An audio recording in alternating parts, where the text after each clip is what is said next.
만나면 좋은 친구 MBC. 다문화 활력 프로젝트 다정다감, 안녕하세요. 목서윤입니다. 요즘 축제의 계절을 맞아서 그동안 잠시 멈추었던 축제들이 각 지역마다 본물 터지듯이 한창인데요. 국내 한 지역에서 열리는 축제에는 인도 문화가 소개되는가 하면 태국에서 열린 한 축제에서는 한국 사찰 음식이 선보이는 등 축제 안에서도 각기 다른 문화가 서로 교류하며 어우러지는 것을 볼 수 있습니다.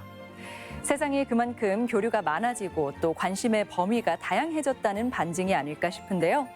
그동안 내가 경험하지 못했던 문화를 배우고 느낄 수 있는 축제야말로 우리 안에 다문화를 배울 수 있는 현장이 아닐까 싶습니다. 다문화 시대를 살아가는 우리들의 이야기를 전해드리는 우리 친구 할까요?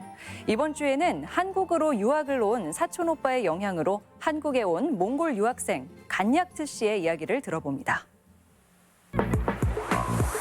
말과 문화, 모든 것이 다른 나라에서 그 나라의 말과 글을 배우고 적응하며 살아간다는 것, 대단한 용기가 필요한 일이죠. 성실한 모습이 좋았습니다. 그 용기를 인정받는 오늘의 주인공. 리더십이 발달한 행복한 일 좀 있으면 같이 나누고 친구야 사랑해요. 누구보다 즐겁게 꿈을 펼쳐가는 청춘을 만나볼까요? 한국에 온 지 5년 됐고 몽골에서 온 간약트 학생입니다. 전주의 한 대학교. 간약트 씨의 마지막 대학 생활이 펼쳐지는 곳입니다. 전공 수업을 듣고 있는 주인공. 무슨 내용인지 살짝 들어볼까요? 그 과세 기간 동안 여러 가지 공과액이 있을 거 아닙니까? 그럼 그걸 합계한 게 과세 표준, 과세 표준. 그 다음에 10% 부가가치세가 포함된 금액을 공급 대가라고 했죠. 공급 대가. 회계학과 4학년에 재학 중인 간약트 씨. 전문 용어들이 어렵고 낯선데요. 그는 오히려 재밌기만 하답니다.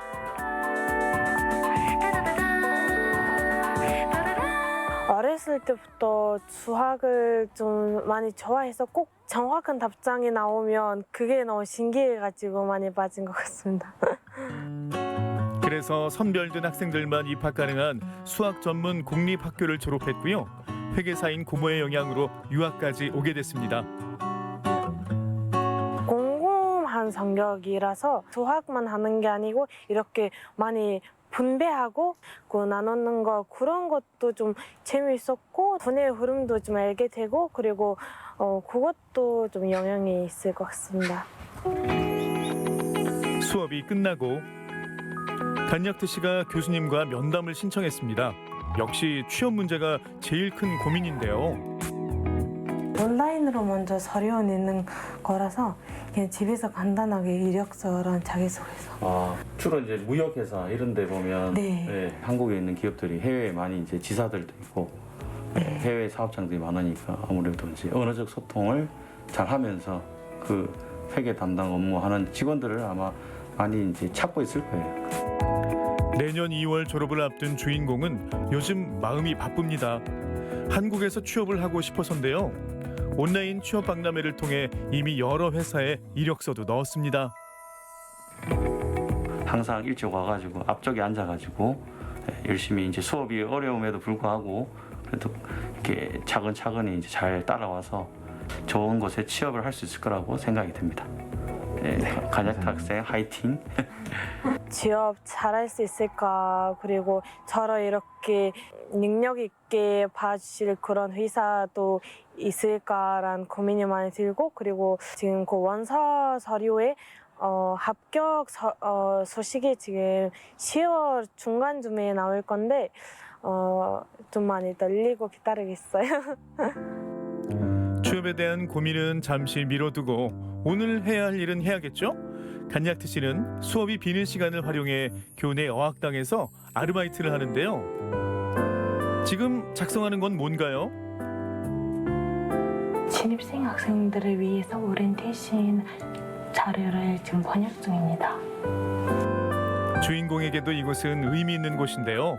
전북대 어학당에 처음 다녔어가지고 그때는 처음으로 한국어 배웠고 선생님이 말을 할 때마다 그 뒤에는 항상 따라하세요라고 했었거든요. 근데 제가 그거 무슨 말인지 모르고 그때는 진짜 너무 창피했었어요.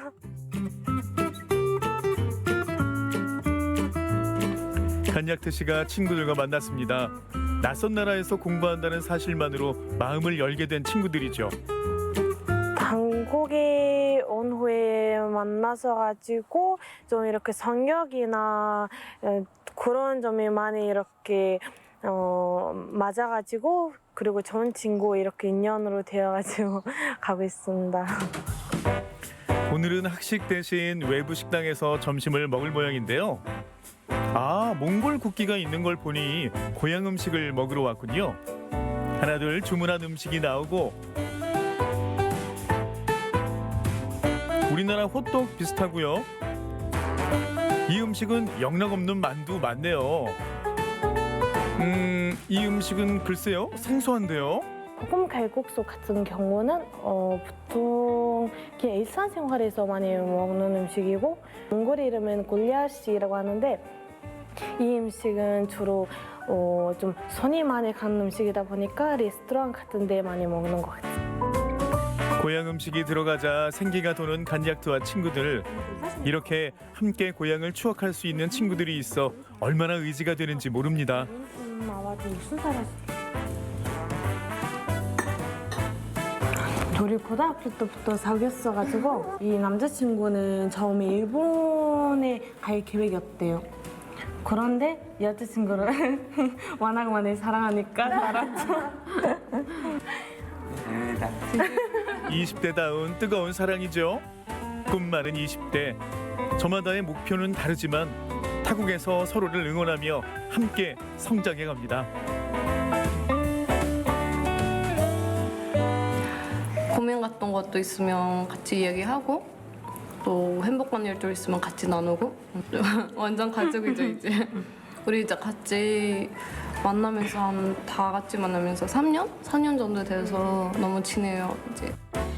이 친구들과의 우정 계속되길 바랄게요.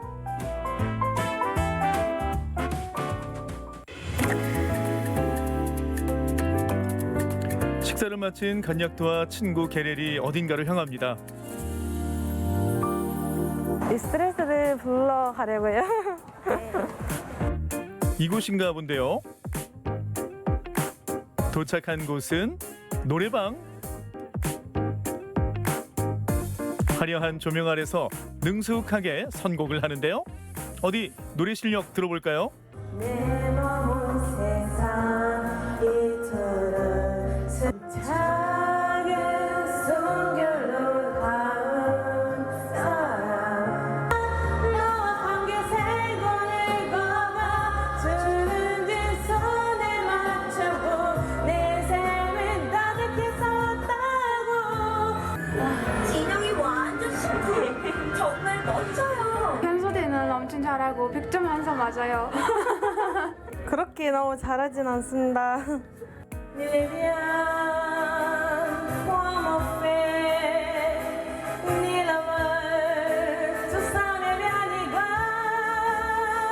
몽골에 있었을 때부터 노래 좀 좋아했었어요.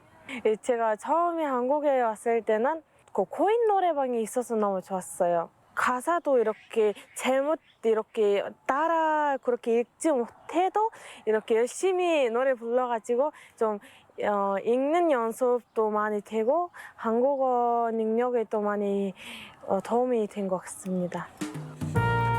이곳이 간약트 씨 집인가요? 안녕, 왔어. 아이들이 있네요.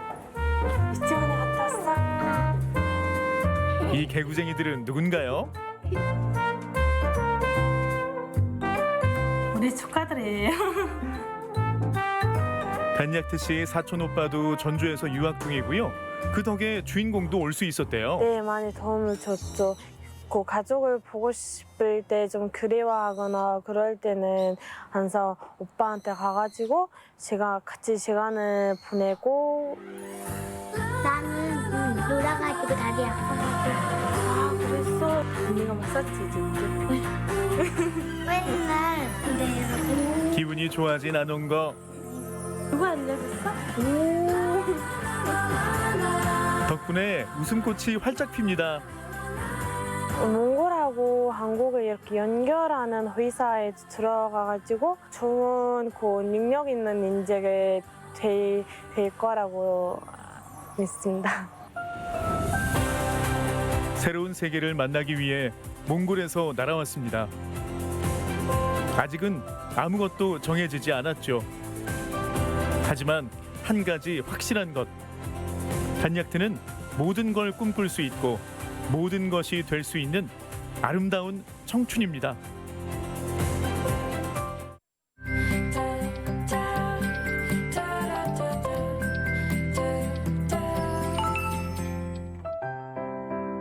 해외에 사는 다문화 가족들의 영상을 통해 이들이 살아가는 이야기를 소개하는 랜선 다문화 가족 시간입니다. 오늘은 캄보디아로 같이 가보시죠. 네, 오늘 스튜디오에 나와 계신 김민정 씨 소개해드립니다. 안녕하세요. 안녕하세요. 네, 민정 씨는 저번에 보니까 한국어를 굉장히 유창하게 잘 하시던데 처음에 배울 때 한국어가 어려웠던 점은 어떤 게 있을까요? 네, 제가 처음에 한국어 배웠을 때 똑같은 뜻이 있었지만 그래도 그 안에 한자가 들어가 있어서 배우기 조금 힘들었어요. 그 이후로는 제가 한자를 조금 따로 배우고 나서 전문어라든가 그런 언어들이 다 알게 되어가지고 그 이후로는 한국어를 잘하게 되었어요. 아, 그래요. 네. 또 한자 공부도 따로 해주셨군요. 네, 네. 네, 맞아요. 한국어가 한자어가 많다 보니까 처음에 배울 때 어렵긴 했을 것 같습니다. 네, 네. 네, 그럼 이번에는요, 캄보디아에 있는 정성훈 씨 한번 연결해서 이야기 나눠보죠. 성훈 씨, 안녕하세요. 예, 중립수. 안녕하세요. 캄보디아 프놈펜에서 다문화 가정을 이루고 일남 일녀를 두고 거주하고 있는 정성훈입니다. 반갑습니다. 네, 반갑습니다. 성훈 씨, 얼마 전에 그 캄보디아의 큰 명절이었다고 하던데 뭐 어떻게 보내셨을까요? 뿌춘번이라고 그래서 일반 어감으로 따지면 뭐 한국의 추석하고 비슷하다고 사람들은 많이 생각을 하는데 사실 의미는 상당히 다르거든요. 네.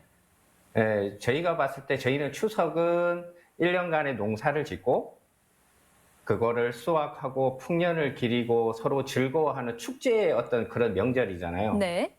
근데 이제 캄보디아의 뿌춘번은 살아 계신 분들한테 음식을 나누고 하는 게 아니고 망자들의 혼을 달래주는 어떤 그런 기간이 춘번 기간인 거고 그것이 끝나는 날 뿌춘번이라고 하는 그런 있습니다. 네, 그런 명절이 또 있군요. 민정 씨도 혹시 한국에서 뭐 따로 기념하셨나요? 저는 한국에서는 따로 기념하지 않고 있어요. 근데 한국에서는 그 결혼 이민자들이 한국에 많이 오고 그리고 근로자도 많이 오셨기 때문에 네. 그래서 한국에서도 어디 지역을 정해놓고 표본 행사를 진행하게 돼요. 네, 그렇군요. 네. 마침 오늘 성훈 씨가 준비한 영상도 장례 문화와 관련이 있는 거라고 하는데요. 네, 함께 만나보시죠. 오늘은 조금 슬픈 일입니다. 슬픈 날입니다. 슬픈 날. 외삼촌이 늘 낮 12시 45분부로 돌아가셨습니다. 아, 외삼촌이 돌아가셨군요. 많이 울었어. 거의 장식은 마무리되어 갑니다. 우리 삼촌. 그런데 분위기는 한국 장례식장하고는 사뭇 다르네요. 네.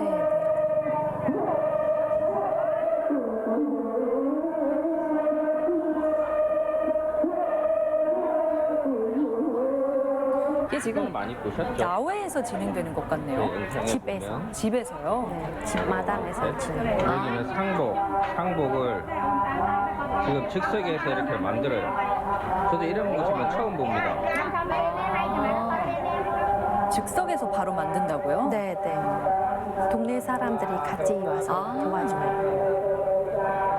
조이하는 모습도 다르고요.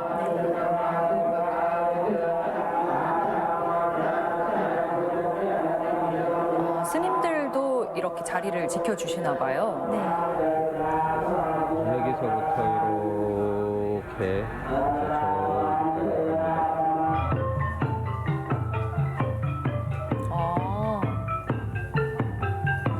악기 연주도 있고요. 차는 이렇게 생겼습니다. 네.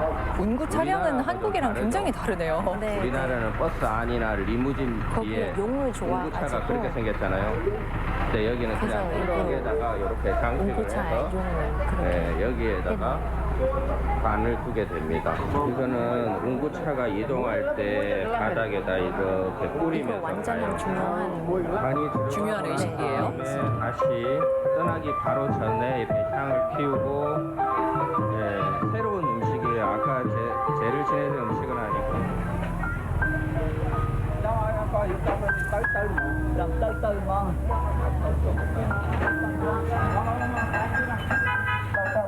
아까 말한 그 돈과 쌀을 네, 뿌리는 네, 네. 행위를 하고 있고요. 네, 그거 꼭 뿌려야 돼요. 사람들이 참 많아 보여요. 네, 많이 와요.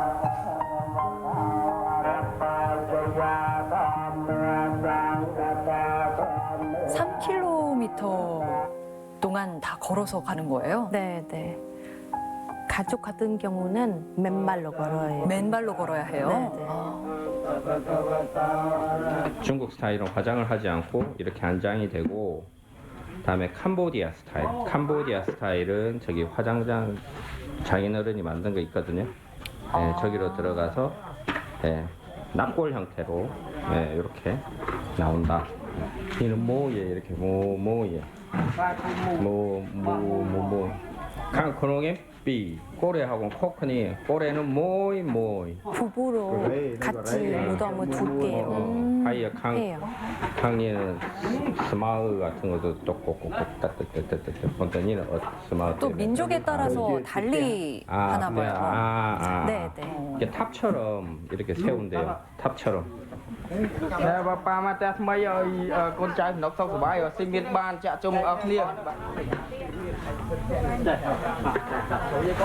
여전히 사람들이 굉장히 많은 모습인데요. 전부 다 가족은 아닌 흰색 옷 입는 분들은 다 가족이에요. 이거 나눠 먹어야 된대요. 그래야 사업이 잘 되고 예, 삼촌이 도와줄 거랍니다. 그래서 이걸 먹어봅니다. 우리나라에도 비슷한 문화가 있죠. 자식이 예, 스님을 한 일주일 정도 합니다. 근데 지금 여기 외삼촌 댁은 자식이 없어요. 그래서 조카가 스님합니다.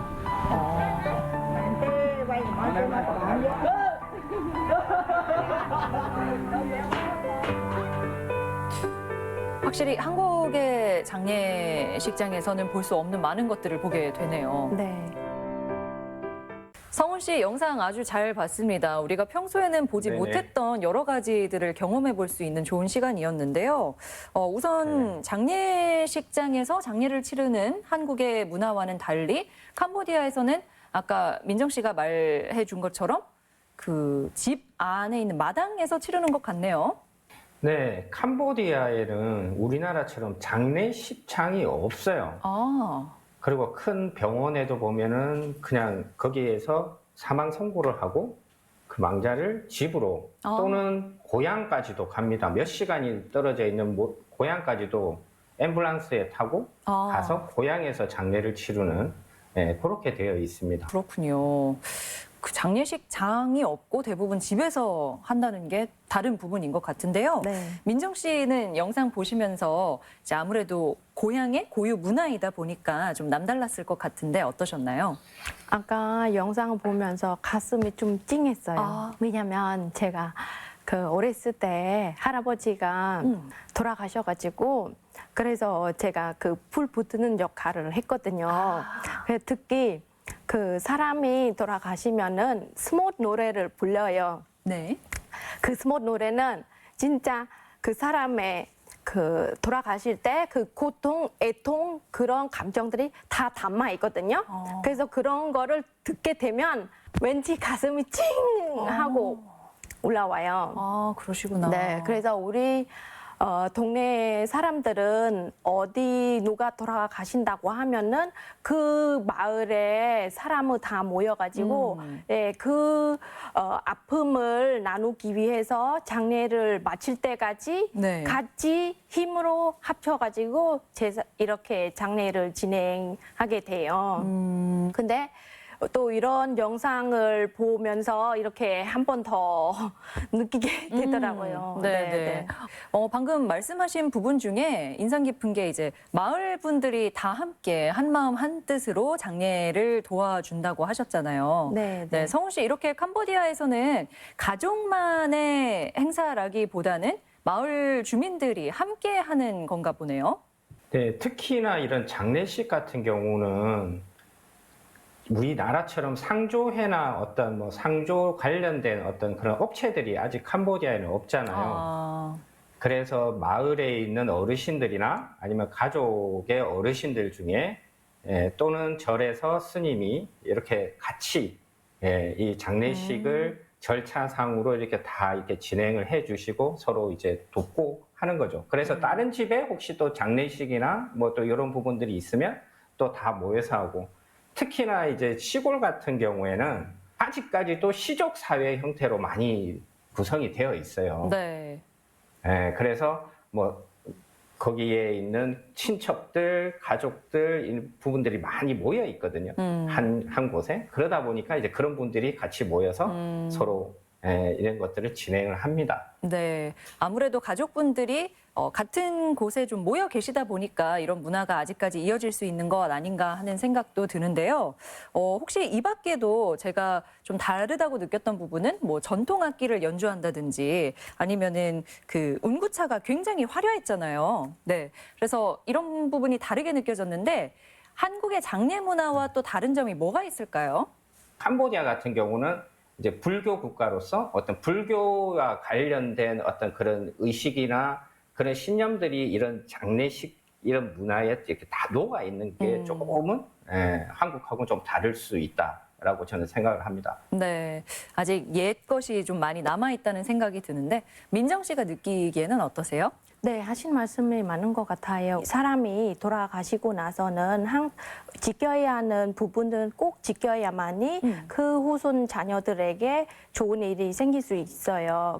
그 하는 그 장식들을 지키지 못하면은 진짜 자녀들한테 안 좋은 일이 있다는 것을 많이 믿기 때문에 그래서 더 절절하게 지키는 것 같아요. 네. 그러면 말 나온 김에 캄보디아에서 장례를 치를 때 꼭 지켜야 하는 사항이나 아니면은 절대 해선 안 되는 뭐 금기시되는 것들은 뭐가 있을까요?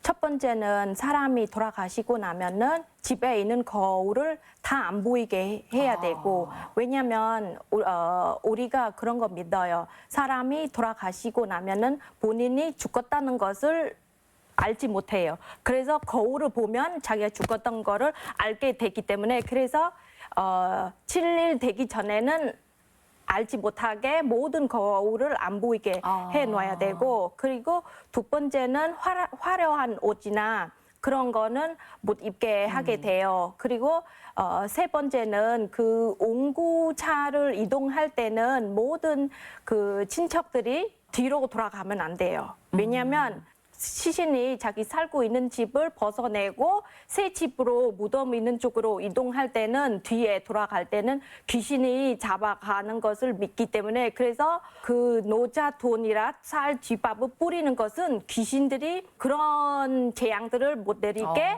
그래서 안전하게 도착할 수 있도록 그런 역할을 하게 돼요. 네네. 네.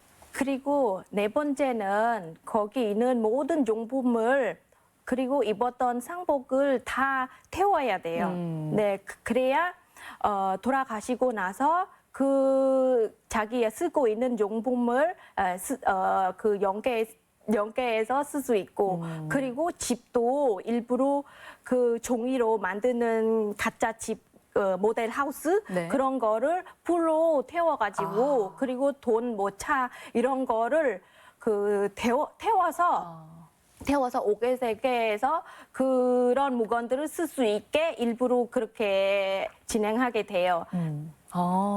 지켜야 할 것들이 상당히 많다는 생각이 드는데 네. 의식 하나하나에 어떤 깊은 신념 혹은 철학이 담겨 있다는 것도 느껴지거든요. 네, 네. 네, 그럼 학교 다닐 때 혹시 이런 절차를 배우나요? 제가 학교에서는 이런 절차는 배워 못했지만 근데 할아버지가 돌아가셨을 때 스님한테는 많이 듣고 네, 지키게 하게 되었어요. 네, 네. 현장에서 많이 배우게 되는군요. 네, 네, 네. 네. 성훈 씨가 영상 내에서 좀 설명하셨던 부분 중에 뭐 중국계에는 매장을 하고 또 캄보디아계에는 화장을 한다 이런 설명을 해주셨거든요. 그러면 캄보디아 분들은 화장을 또 집에서 진행하는 건가요? 그런 거는 아니고요. 예. 아마 그런 것 같아요. 오리지널 캄보디아 분들은 예전 힌두의 어떤 개념을 좀 많이 딴 것 같아요. 원래 지금 캄보디아의 불교가 힌두교에서 온 거거든요. 그러다 보니까 지금 인도 같은 경우에는 화장을 하잖아요. 네. 그리고 지금 화교계, 중국계는 이제 중국 쪽 불교 이런 쪽을 따고 오기 때문에 아마 그거의 차이가 있는 것 같고 지금 장인어른이 만든 그 화장장은 보통 보면은 시골에 가면 한 동네에 하나씩 어떻게 이렇게 되어 있는 경우가 많아요. 근데 이제 저희 동네에는 그 화장장이 원래 없어서 이런 장례를 치를 때 다른 동네에 그 화장장을 빌려서 하기도 하거든요. 그러니까 때에 따라서 이제 그게 맞물려 가는 경우도 있고 그래서 저희 장인어른이 좀 기금이나 이렇게 조금 모아가지고 저희 동네에다가 그런 화장장을 하나 만든 겁니다. 그러셨군요. 네. 마을에 꼭 필요한 부분이 하나 생겼네요. 네. 네네. 그리고 영상 말미에 보니까요, 망자의 자녀가 스님으로 일주일 동안 지내야 한다, 뭐 이런 설명도 해주셨는데 그건 어떤 건가요? 그 망자의 장남이죠. 장남이 일주일 동안 절에서 이제 스님으로 이렇게 하는데 좀 전에 지금 말씀하셨던 것처럼 7일 동안 망자가 본인이 죽은 거를 모르고 이렇게 구천을 떠돈다 뭐 이런 그게 있거든요. 그래서 이제 만약에 자녀가 스님이 되고 나면 그 스님이 계속해서 아침, 점심, 저녁으로 향을 피우고 그리고 저희 부모님이 살아생전에 조금 안 좋은 어떤 그런 것들이 있으면 용서를 빌고 좋은 곳으로 보내주세요라고 계속 일주일 동안 매일 기도를 드립니다. 네. 이제 그런 개념에서 아마 하는 것 같고요. 그게 딱 일주일만 하시는 분들도 있고 조금 어떤 경우에는 뭐 한 달까지 하시는 분들도 있고 좀 길게 하시는 분들도 있다고 제가 들었습니다. 그렇군요. 네, 오늘 이렇게 짧게나마 캄보디아의 장례 문화에 대해서 이야기를 나눠봤는데요. 그 고인의 마지막을 기억하고 애도하는 그 장례 의식이야말로 한 나라의 문화를 잘 보여주지 않나 하는 생각이 들었습니다. 오늘 시간 내어주신 정성훈 씨 고맙습니다. 감사합니다. 네, 그리고 민정 씨도 고맙습니다. 네, 감사합니다.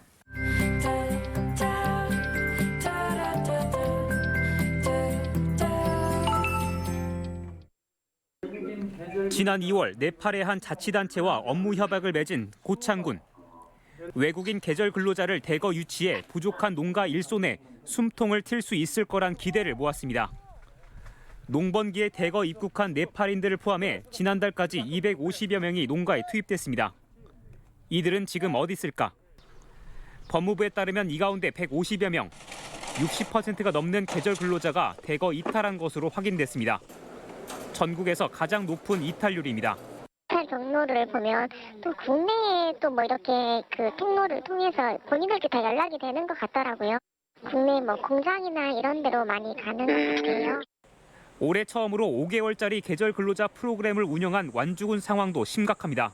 완주에는 지난 5월 필리핀 국적자 28명이 들어왔는데 불과 10여 명만 임무를 마치고 본국으로 돌아갔습니다. 나머지 대부분 인원에 대해선 현재 출입국관리소가 행방을 뒤쫓고 있습니다.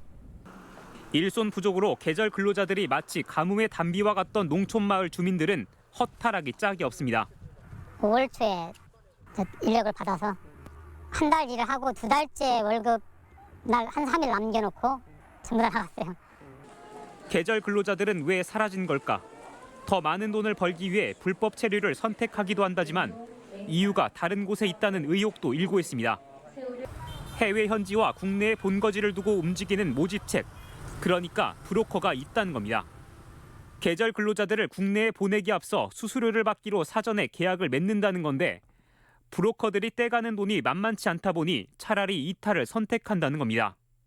국회 법사위원회 조정은 의원은 계절 근로자 이탈이 속출한 완주와 진안군 등 도내에서만 2개 지역에서 브로커들이 활개했다는 제보를 입수했다고 밝혔습니다. 한국 가서 계절 근로로 일하면 한국 돈 한 7, 80만 원 받는다고 안내받았대요. 근로계약서를 보니까 2배인 171만 원 정도라는 월급을 알게 되었다고 해요. 거의 월급의 반을 브로커가 가져간 거죠. 이 같은 사정은 짐작도 못하고 계절 근로자들을 받았다가 시작부터 낭패를 본 완주군. 더는 이 제도를 이어가기 어려울 것 같다며 난감함을 감추지 못합니다. 올해 처음 시범 사업으로 이렇게 하다 보니까 그 경험이 없는 상황에서 민간 업체를 통해서 MOU 체결 방식으로 했던 것이 법무부는 자치단체 자율에 맡겨진 계절 근로자 제도를 개선하는 작업에 착수하는 한편 계절 근로자 제도를 악용한 브로커가 있는지도 현재 조사 중이라고 밝혔습니다. MBC 뉴스 조수영입니다.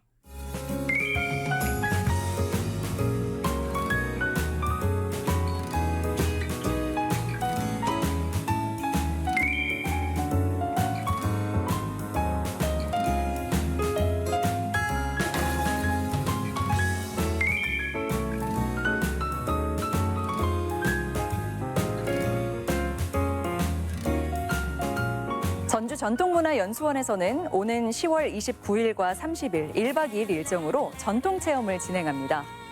이번 행사에서는 전통의관 정제, 한지공예, 판소리, 전래놀이 등 다양한 한국의 전통 문화를 체험하실 수 있는데요.